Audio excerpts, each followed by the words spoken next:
गुफाओं का नाम तो सुना ही होगा। डायनासोर के फॉसिल से लेके किसी जमाने में यहाँ एक विशालकाय समुद्र हुआ करता था, जो काकड़ भैरव नहीं, एक डायनासोर का अंडा है। अंडे को ग्रामवासियों ने काकड़ भैरव का नाम लेकर पूजना शुरू किया। ये डायनासोर की हड्डी है। ऐसी हड्डियाँ हमको घटने सहित मिली, और ये है पसली की हड्डी। यहाँ पर शार्क के मछली के दांत है, डायनासोर का दांत भी एक टूट मिला है। ये है डायनासोर का अंडा, 200-250 दांत है शार्क के मछली का। मध्य प्रदेश को ऐसे ही अजब और गजब का प्रदेश नहीं कहा जाता है। यह प्रदेश जल, जंगल, ज़मीन का प्रदेश है और इसमें मिलने वाले प्राकृतिक खजानों से सभी वाकिफ हैं। इस प्रदेश के कण कण में भगवान शंकर और माता प्रकृति निवास करती हैं। यहाँ पर कई ऐसे अद्भुत जीवाश्म दबे पड़े हैं और कोयला, रेत, हीरा आदि दबे पड़े हैं, जिसके बारे में बहुत से लोग नहीं जानते हैं। ऐसा कहा जाता है कि 2011 में मध्य प्रदेश के धार जिले में कई इलाकों में विलुप्त हो चुके डायनासोर के अंडे, हड्डियां, शार्क के दांत, ऊंचे ऊंचे विशालकाय पेड़ के जीवाश्म मिले हैं। धार जिले में इन जीवाश्मों को सुरक्षित रखने के लिए 2 पार्कों का निर्माण भी कराया गया है। निर्माण किए गए पार्क में एक मांडू रोड पर और दूसरा धार जिले के बाग में है। बाघ क्षेत्र अंतर्राष्ट्रीय स्तर पर अपनी पहचान बनाई है।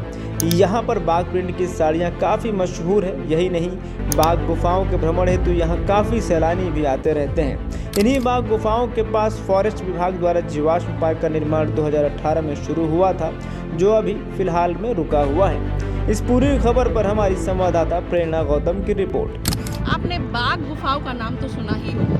मैं हूँ आज मध्य प्रदेश धार जिले के बाघ क्षेत्र में, जहाँ डायनासोर के फॉसिल से लेके पेड़ों के फॉसिल्स तक सब चीज़ यहाँ मिलेगी, आपको देखने को मिलेगी।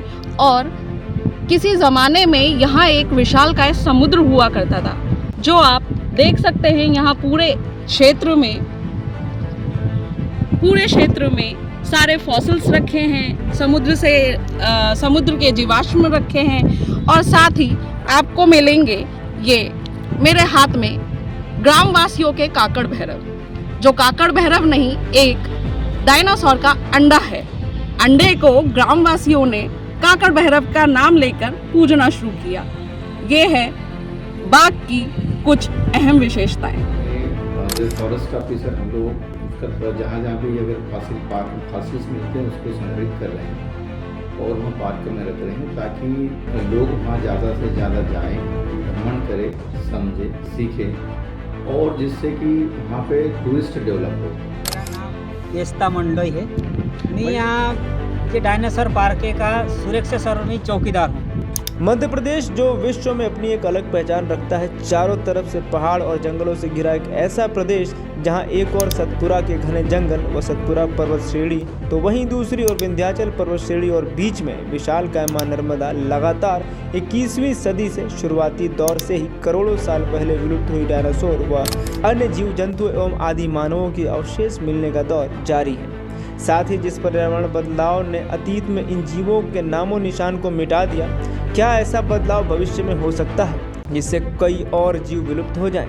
इन सवालों का जवाब जीवाश्मों यानी कि फॉसिल के अध्ययन से मिलता है। मध्य प्रदेश के धार जिले की कुक्षी तहसील के पास विश्व प्रसिद्ध बाघ गुफाओं वाले इलाकों में कई वर्षों से डायनासोर के अंडे, नेस्टिंग साइट, हड्डियां और दांतों के जीवाश्म मिल रहे हैं। ये पहला किस्सा नहीं है कि मध्य प्रदेश में डायनासोर के जीवाश्म मिले हैं। साल 1828 में जबलपुर के पास पहली बार डायनासोर के जीवाश्म मिले थे। वहाँ मांसाहारी डायनासोर पाए गए थे, जिनके 60 से 70 घोंसले वहाँ पर मौजूद थे। डायनासोर के अंडे और अतीत का अध्ययन किया जाए तो धार जिले के बाघ के महत्व के बारे में भारत के मशहूर भूविज्ञानी और प्रोफेसर बताते हैं कि 1990 में मध्य प्रदेश की हथनी नदी में 30 साल पहले डायनासोर का जीवाश्म मिला था। बाघ ही एक ऐसा स्थान है जहां डायनासोर के घोंसले, हड्डियां और दांत मिले हैं। लंबे पेड़ भी हैं जो ये बताते हैं कि 6.5 करोड़ साल पहले कैसा पर्यावरण रहा होगा। विज्ञान का मकसद रिकंस्ट्रक्शन होता है और पर्यावरण को रिकंस्ट्रक्ट करने में बाघ के जीवाश्म मदद देते हैं। ये बहुत बड़ी विरासत है, हमें इसे संरक्षित रखना चाहिए। कई प्रोफेसर डायनासोर पर शोध करते रहते हैं। धार जिले की बाग में कई विश्वविद्यालय के प्रोफेसर 2014 से रिसर्च कर रहे हैं। ये साइट डायनासोर की पृथ्वी से लुप्त होने से ठीक पहले की है। तो उस समय पर्यावरण में ऐसा क्या बदलाव हुआ था कि डायनासोर अचानक से गायब हो गए? इस बात पर शोध करने के लिए ये साइट बहुत अहम है।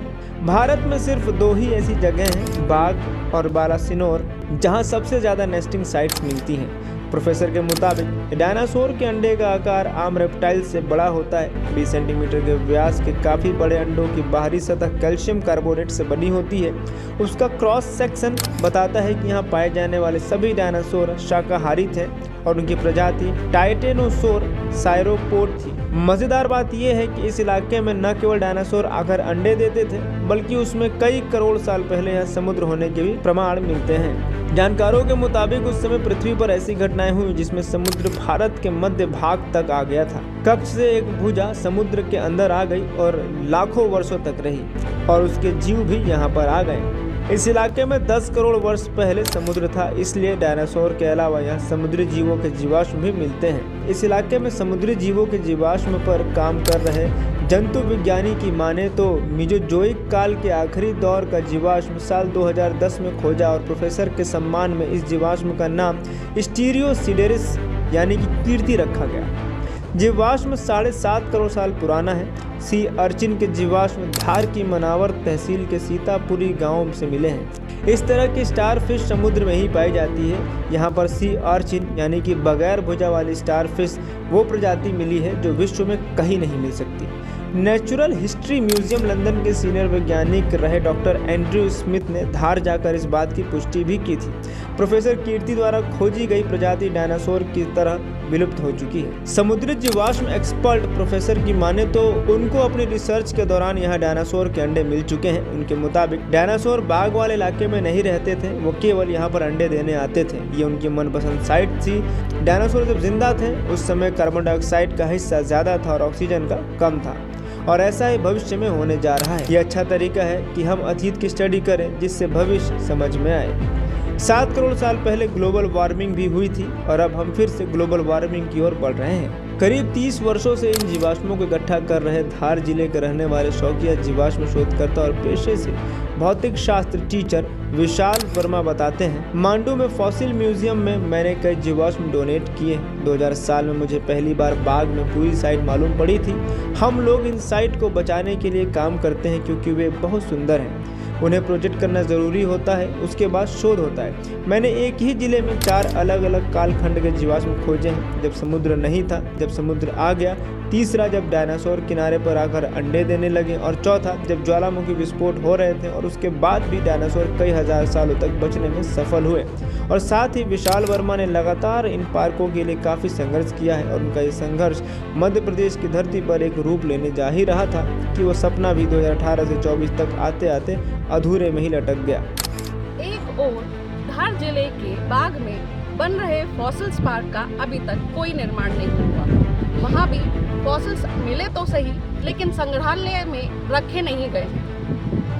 दूसरी ओर मांडू रोड पे बना ये डायनो पार्क, जिसमें फॉसिल्स आए रखे भी गए, मगर धूल और जालों के सिवा उन फॉसिल्स की कोई देख रेख नहीं है। कैमरामैन दीपक के साथ मैं प्रेरणा गौतम, माय भारत। देश का सबसे बड़ा राज्य उत्तर प्रदेश,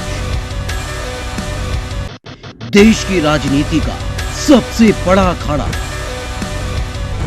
माय भारत बनेगा आम जनता की आवाज। अब होगी हर खबर की जमीनी पड़ताल। जुड़े रहिए सिर्फ माय भारत के साथ।